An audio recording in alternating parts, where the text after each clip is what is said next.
IPhone উপহার দেওয়ার প্রলোভন দেখিয়ে এক উপজাতি যুবতীকে ধর্ষণের অভিযোগে আদিত্য দাস নামে এক কন্টেন্ট ক্রিয়েটর ও মোবাইল দোকান মালিককে গ্রেপ্তার করেছে পুলিশ। শনিবার গভীর রাতে আমতলী থানার পুলিশ তাকে গ্রেপ্তার করে।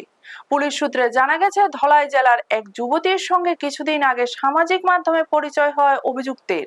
ধীরে ধীরে তাদের মধ্যে যোগাযোগ বাড়ে। অভিযোগ, সেই সুযোগে যুবতীকে দেখা করার প্রস্তাব দেয় আদিত্য দাস এবং তাকে একটি দামি আইফোন উপহার দেওয়ার প্রতিশ্রুতিও দেয়।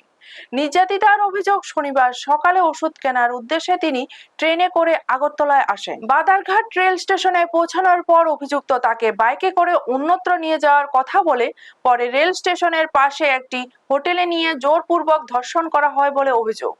বাধা দিলে তাকে মারধরও করা হয় বলে জানিয়েছেন নির্যাতিতা। অভিযোগ, হোটেল থেকে বের হওয়ার সময় অভিযুক্ত যুবতীর মোবাইল ফোন নিজের কাছে রেখে দেয় এবং প্রাণনাশের হুমকি দিয়ে সেখান থেকে পালিয়ে যায়।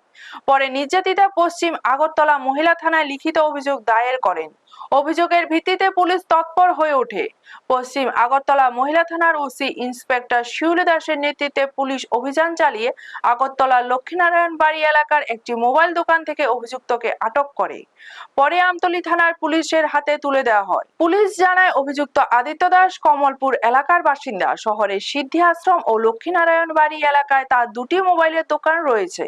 পাশাপাশি সে সামাজিক মাধ্যমে কন্টেন্ট ক্রিয়েটর হিসেবেও পরিচিত। ব্যুরো রিপোর্ট, নিউজ তৎকাল 24। একটা অরাল রেকর্ডেড কন্টেন্ট গতকাল আমরা পেয়েছি পশ্চিম ওয়েস্ট আগরতলা অনলাইন পেজ থেকে। ঘটনাটি হলো একজন মেয়ে, ধলাই ডিস্ট্রিক্টে তার বাড়ি। সে গতকালকে রেল স্টেশনে আসে।